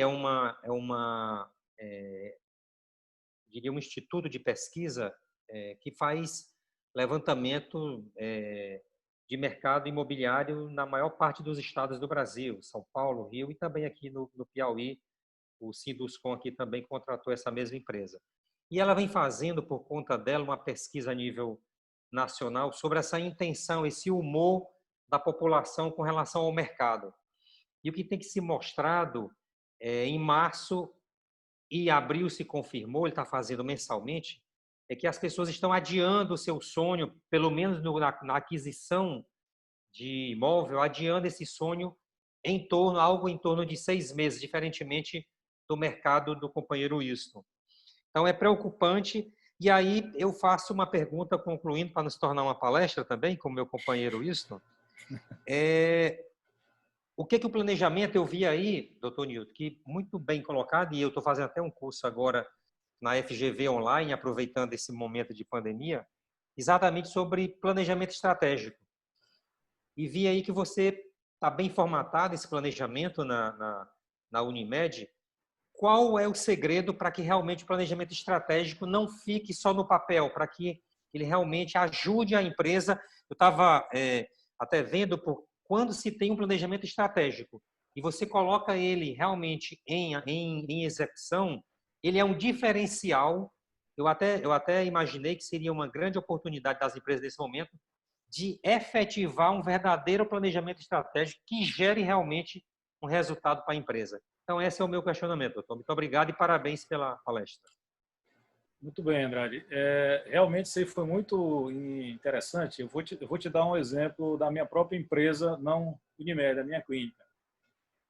Eu mesmo fiz um planejamento estratégico para a minha empresa em 2016. Até hoje, em 2020, eu não consegui implementá-lo, porque agora eu saí da gestão, né, porque eu estou na Unimed, tem outros colegas lá que estão na gestão, mas porque eu era voz, digamos assim, isolada assim, quando você não tem sócios alinhados com você, é difícil. Se você tiver num nível diferente e assim, não é porque cada um tem suas atividades, assim, tem que haver, eu acho que a primeira coisa, se você tiver muito sócio, tem que haver uma confluência de pensamentos. Isso é importante, porque há quem não valoriza, há quem acha besteira, acha que vai... não, porque eu sempre fiz assim, sempre deu certo e tal, isso assim. Quem tem negócio há muito tempo tende a pensar assim, né? Mas faz muita diferença. Então, eu vou dizer a experiência positiva que eu tive dentro da Unimed, que nós introduzimos o planejamento estratégico lá em 2018. Assim que a gente entrou, né, lá na gestão,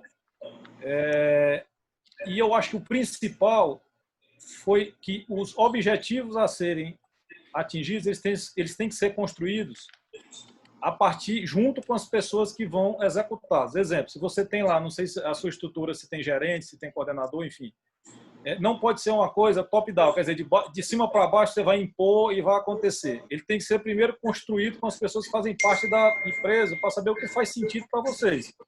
Tá certo? Porque assim, o dinheiro e o resultado vai ser consequência dos processos bem feitos. E quem faz os processos? As pessoas. Se as pessoas estiverem lá no chão de fábrica, não estiverem entendendo nada do que tu está fazendo, tu pode pensar na tua cabeça que está fazendo a melhor coisa do mundo, mas a pessoa que está lá embaixo, ela não entende. Então, uma coisa que a gente fez muito foi comunicar. O nosso planejamento, ele partiu desde o começo, de uma reunião, primeiro com os coordenadores mais embaixo, depois com os gerentes, depois houve uma apresentação do planejamento para todos os colaboradores, ou os mais importantes ali, e aí foi comunicado para todo mundo o que ia acontecer dali para frente. Esse é o primeiro, eu acho, o segredo. E a segunda coisa é o acompanhamento. O Cláudio participa como gerente jurídico nosso, fazendo um trabalho bem feito que ele está fazendo lá. Nós estamos hoje com uma gestão extremamente profissionalizada. O Cláudio sabe disso. Então, todo mês a gente faz uma reunião, rapaz, que ela chega a durar 6 horas, começa 2 horas, termina 8 horas da noite. Mas a gente tem que ver todos os indicadores. Então, tudo isso aqui é transformado em números, indicadores. Quanto a gente precisa vender por mês, quanto de clientes a gente precisa ter, quanto que esse cliente, em média, tem que deixar dentro, quanto que é a margem de contribuição, enfim, tem uma série de indicadores que a gente acompanha mensalmente. Então, assim, quem não atingiu aquilo que estava projetado, há primeiro uma projeção, né? Ele vai ter que explicar por que não atingiu. Aí, enfim, tem uma série de problemas que pode acontecer e tal, mas já tem que explicar e já traçar o plano de ação que foi que eu mostrei ali, para no próximo mês já trazer corrigido. Entendeu? Então, assim, o acompanhamento eu acho também fundamental. Assim, as duas coisas que eu acho que funcionam é construir junto e acompanhar. Perfeito. Eu tava aqui vendo, Cláudio, presidente, me permitas? Fica à vontade, companheiro. Doutor Newton e companheiros, eu acho interessante, eu escrevi uma frase nesse curso que eu estou fazendo na FGV, que ele diz assim, doutor Newton, o único objetivo do planejamento estratégico é capacitar a empresa a ganhar de maneira mais eficiente possível uma margem sustentável sobre seus concorrentes. Então, é muito interessante essa ferramenta, realmente. Obrigado, doutor. Obrigado, companheiro Andrade, pela intervenção. Obrigado também ao Newton pelas palavras, né, do nosso trabalho. A gente está cumprindo aí a nossa missão, tentando fazer da melhor forma, ele sabe disso, sempre tentando aprimorar. Companheiro Felipe Salha, pela ordem. Boa noite, companheiros. Em primeiro lugar, parabenizar ao Dr. Newton pela excelente palestra nem assim parece ser médico, parece ser um economista, um administrador de empresa, que é o administrador de empresa, mas pelos fundamentos de economia. Mas deixa eu fazer aqui mais uma pergunta como cliente do que como pessoa que está assistindo. Durante 10 anos, eu que ia todo ano negociar a renovação do plano lá dos auditores fiscais, lá da Unimed. E todo ano a gente trabalhava em cima do arrecadado, utilizado, o percentual que sobrou, quanto ficou, se deu déficit, se não deu. E aí, positivamente, nunca houve redução. Mas agora nós estamos vendo que, diante da sua projeção mais otimista, mais pessimista, que deu inadimplência de 25, quando você achava que no mínimo seria 30, considerando que nesses momentos de pandemia o serviço utilizado deve ter caído em torno de 70%, 80%, quando for ter esta renovação, vai ter redução nesses planos corporativos? Aí é uma questão, essa é um lado da história, né? O outro lado da história é assim, a gente tem que se preparar muito para enfrentar essa pandemia. Aliás, ainda estamos chegando no auge dela. Então, assim, houve um investimento gigantesco da Unimed para preparar, não sei se vocês sabem, mas o nosso hospital Unimed Teresina, ele é o referência de Covid do sistema Unimed. A gente fez uma estratégia de deixar ele como referência, porque a gente consegue controlar melhor a qualidade, consegue intervir quando a gente acha que está ruim, enfim. E deixamos os outros para os atendimentos, a rede credenciada para os atendimentos das outras patologias. De fato, diminuiu o número de cirurgias eletivas, diminuiu o consumo. Por outro lado, houve um aumento absurdo de custo com EPIs, equipamento de proteção. Nós compramos 20 ventiladores mecânicos. Cada ventilador mecânico desse, em média, e veja, quando a gente começou a comprar ventilador mecânico, não tinha lugar nenhum. Nós tivemos ventilador confiscado na China, aliás, em Miami, vindo da China. Nós tivemos um ventilador que a gente tinha comprado assim, tinha feito a negociação, né? Confiscado pelo Ministério da Saúde em Brasília. Ele não chegava aqui. E os preços subindo. Cada vez que ia ficando mais raro, porque era uma competição do mundo todo. Então, quando você vê aí que o governador de tal estado comprou ventilador por 190 mil, a gente recebeu proposta de 170 mil. Entendeu? Nós compramos, em média, ventiladores em torno de entre 50 e o maior que eu comprei foi 90. Mas porque tudo vocês são empresários, vocês sabem, tudo é oferta e demanda. Se você tem o mundo todo querendo comprar um produto que está escasso e outro você não tem nem garantia que chega, então a gente teve um gasto absurdo para preparar o hospital, porque a prioridade nesse momento nem era econômica, era deixar o hospital preparado, como ele está hoje, para que qualquer um de nós que for beneficiário da Unimed vá ter o hospital. Eu lhe garanto com toda a segurança, o hospital da Unimed hoje é o melhor hospital para se tratar dessa doença. É o melhor, o mais preparado, não falta nada lá, tem tudo que precisa ter. Agora, o custo foi enorme para fazer isso. A gente mudou a estrutura, adequou a estrutura, fez reforma, comprou o ventilador, contratou a equipe, teve que pagar mais a equipe, porque a gente passou a competir com o Estado, oferecendo mundos e fundos para ter equipe. Então, a gente teve que bonificar as pessoas para ficar. Agora, aí saiu não sei se foi medida provisória, aumentando a insalubridade dos funcionários para chegar até o máximo a 40%. Tudo isso é custo. Agora, o Firmino não tem que testar 1.300 funcionários para fazer teste rápido. Cada teste rápido custa R$200 em média. Para a gente, a preço de custo. Então, tu multiplica aí por 1.300. Tudo isso são custos da pandemia que não estão nessa conta aí, certo? Então, assim, normalmente, a renegociação dos planos PJ, né, que é diferente da pessoa física, das empresas, ele é baseado na utilização do ano, né, vigente daquela carteira. Né, e aplica-se índices baseado nisso. O que a gente pretende implantar para melhorar essa relação nos próximos anos, se tudo der certo, é a gente implantar a saúde corporativa, que é agir dentro das empresas com a nossa equipe para que a sinistralidade, quer dizer, o gasto dentro das empresas, pelos funcionários seja menor, porque aí todo mundo ganha, né? A própria empresa ganha, porque sinistrando menos, gastando menos, o reajuste vai ser menor, tende a ser menor, a gente ganha, porque também não quer que gaste muito, também não quer que o reajuste seja tão grande, porque senão a gente vai perder, porque tem gente no mercado, quando você é dono de empresa que vai oferecer esse benefício, obviamente o custo, ainda mais no mercado pobre como o nosso, o custo ele é muito importante. Agora, qual é a rede hoje que está mais segura para ser tratada dessa doença? É a Unimed. Você pode até ter Mediplan humana, o Mediplan, a Prontomed reservou não sei quantos leitos para o Estado, vai faltar leito. Entendeu? Então, é isso que eu estou dizendo. A gente foca na qualidade da assistência. Obviamente, como eu mostrei lá na palestra também, a qualidade tem um valor, e pelo valor a gente cobra um pouco a mais por isso. E é isso que é feita essa equação. Obrigado, companheiro Felipe Salha. Nós temos mais um inscrito, que é o nosso companheiro Fábio Martins. Com a palavra, companheiro. Boa noite, companheiros.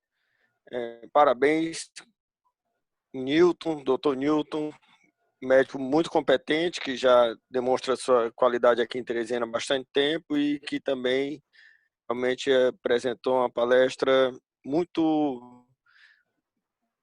gostei muito técnica, muitas informações que realmente podem fazer a diferença na gestão das empresas. E eu fiquei um pouco preocupado ali, Newton, com aquela questão da disponibilidade das empresas para investimento. Porque a gente sabe que o governo não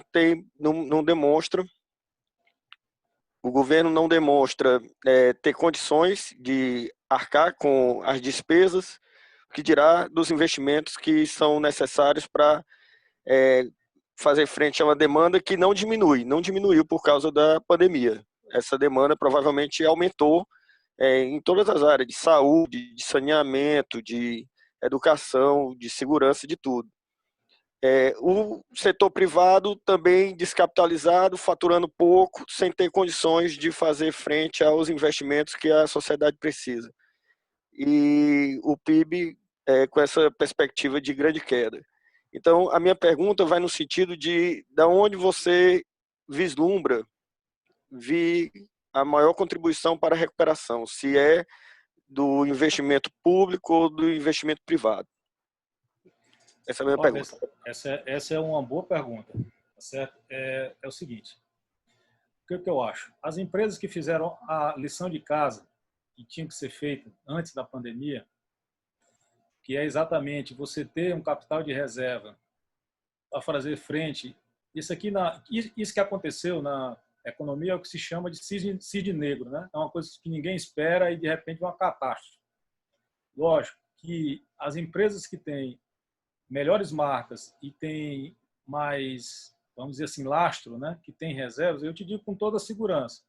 O que está fazendo a gente enfrentar esse momento agora, nós da Unimed? Foi os bons resultados que nós tivemos em 2018 e 2019. Esses resultados fizeram com que a gente tivesse caixa, né, para bancar as estruturas que a gente modificou. E você sabe que a gente garantiu até um pagamento para o cooperado, né, para que o cooperado também não passe dificuldade, que é o dono da empresa, sócio. Enfim, a gente procurou equilibrar, lógico, tudo dentro do racional, baseado em dados, calculando todo mês, a gente faz essas contas direto, entendeu? Eu estou aqui, estou com o celular de olho na ocupação lá do Hospital Primavera, né, aqui pelo aplicativo. Então, assim, tudo é calculado, mas o que permite... Esse aqui é um aplicativo que eu tenho, que eu fico aqui de olho nele, não sei se por causa da luz aí não dá para ver, mas eu fico de olho nele direto, o tempo todo, para saber como é que a gente está. E, assim, primeiro, para segurar a onda agora foi isso. Foi a lição de casa feita antes. Tá? A gente fez investimentos bastante racionais. O que me preocupa é que a gente perdeu bastante receita agora. As aplicações financeiras estão com rentabilidade baixíssima. Como a gente só aplica em aplicações de baixo risco, pelo tipo de negócio, né? A gente não pode correr risco. Diferente da gente, pessoalmente, você pode comprar ação, pode fazer o que quiser, mas para uma empresa, você tem que colocar as aplicações em aplicação de baixo risco. Então, aquilo que rendia 6%, 8% ao ano está rendendo 3%. Tá? Então, assim, a gente perdeu a receita financeira, importante, mas fez a lição de casa, deixou uma reserva. Aí, daqui para frente, o que a gente fez, Fábio? É como o Andrade falou, e acho que outro colega falou aí também. Você tem que ser criativo, tá? Você tem empresa também. O que a gente fez na Unimed? A gente implantou um núcleo de retenção, onde a gente tem todo um script. Por exemplo, a pessoa não paga, a gente liga, aí entende o motivo por que ele não paga, pergunta se ele pode pagar de tal forma, faz a negociação com ele ativamente. A gente está com o script todo já ativo. Antes, como é que funcionava? Não, o cara não pagava, 60 dias você cancela o plano e acabou-se. Hoje não. Hoje a gente identifica com um núcleo nosso, certo? De inteligência, qual é aquele beneficiário que vale a pena reter. Tipo assim, o cara pagou a vida inteira, 20 anos pagando, não gasta o plano, é um bom cliente que a gente chama. E por alguma situação pontual, ele está em dificuldade, como muitos vão passar. Mas é um cliente que é um cliente bom para a gente. Então, a gente procura ativamente reter aquele cliente. Então, essa é uma estratégia que a gente está fazendo agora. Logicamente, também a questão dos custos, nós estamos pisando no freio pesadamente agora. Gastamos só o necessário para enfrentar o coronavírus. Tá? Todos os outros contratos a gente travou e não foi para frente, coisas que são importantes, mas não são urgentes. Tá certo? Provavelmente vai deixar para o ano que vem. Então, a gente também fez esse controle de caixa no sentido de priorizar o que era necessário para agora. Tá certo? Então, eu acho que as empresas, elas têm, por exemplo, você tem uma empresa de radiologia, Fábio, que vai abrir, né, como todas têm que abrir, já dentro, aí tem um custo lá de fazer os testes, tem um custo de ter um material, EPI, enfim. Mas tem que ter uma estratégia de chamar de volta os seus clientes àquela carteira que você já tinha. Tá? Os médicos vão começar também. Eu, por exemplo, estou fazendo teleconsulta, então estou gerando exames. Então vai ter exame, não tanto quanto tinha, mas tem que começar a ter uma estratégia e botar o freio no custo mesmo. Se precisar, eu tenho 6 funcionários, suspendi 4 contratos. Estou com 2 funcionárias agora, e nós vamos reabrir agora essa semana, vou chamar de uma por uma, de forma muito pensada, passo a passo, daqui para frente. Então, acho que é isso. Do governo, eu realmente confio na escola do ministro Paulo Guedes, que é um desenvolvimentista. Então, assim, nesse momento, numa crise dessa, como fizeram os países ricos, tem que ter injeção do governo. Não tem como um país desse superar essa crise sem uma injeção pesada do governo. Tá certo? Ele vai ter que enfrentar, vai ter que liberar mais créditos, fazer abonos, né? E diminuir a carga fiscal sobre determinados setores produtivos, mas vai ter que vir ajuda. Lá nos Estados Unidos teve um pacote trilionário. Inglaterra, Alemanha, todos liberaram grana. Não tem como superar essa crise geral no país sem o governo soltar dinheiro e investir. E eles vão fazer isso. Isso aí é certeza. Obrigado, companheiro Fábio, pela pergunta. Mais alguém quer fazer alguma intervenção? Alguma colocação? Mais algum companheiro?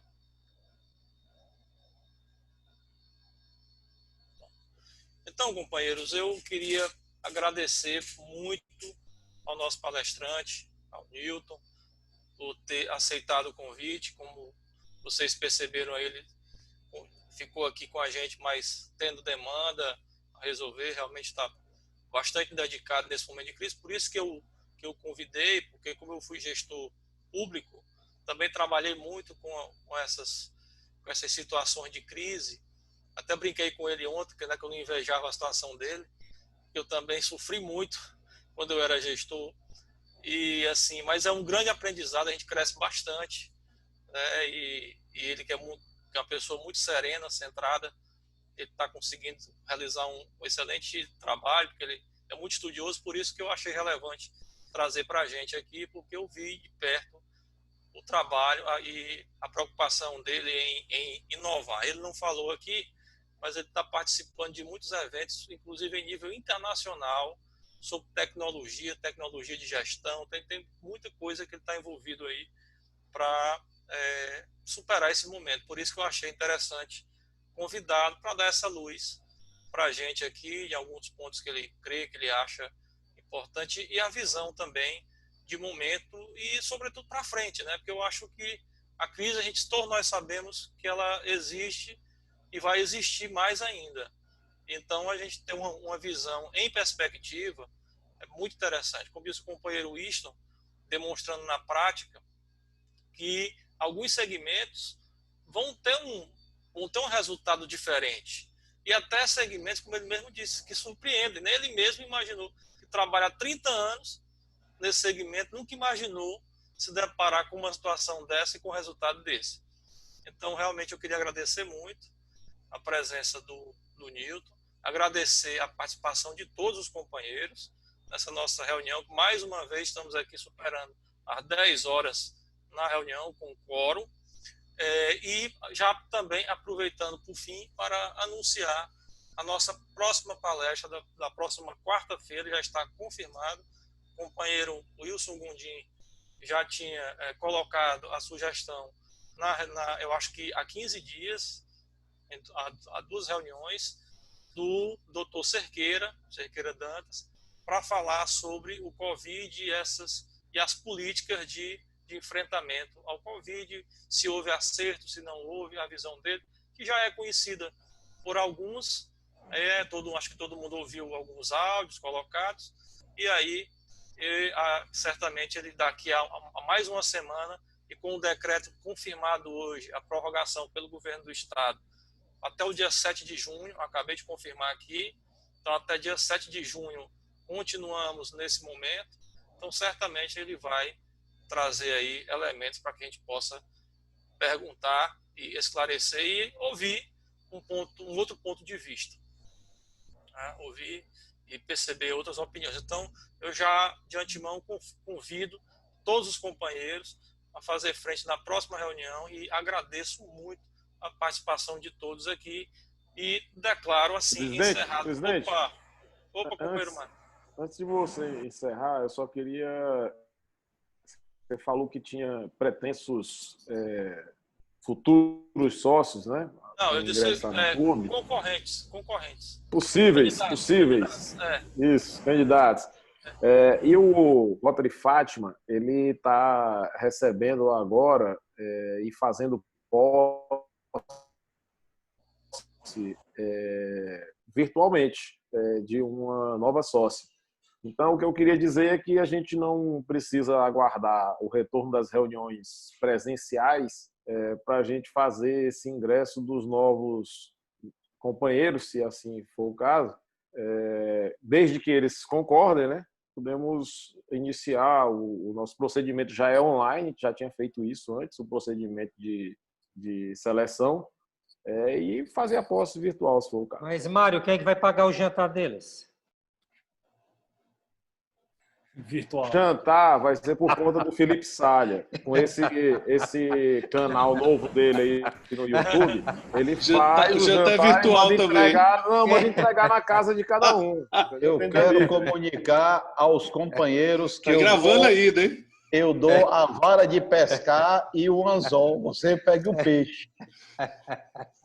Certo, companheiro. Vamos terminar a nossa reunião, depois a gente fica em companheirismo. Mas, companheiro Mário, muito obrigado pela disponibilidade também e pela lembrança. Eu vou conversar com os candidatos, existem 2 candidatos até o presente momento.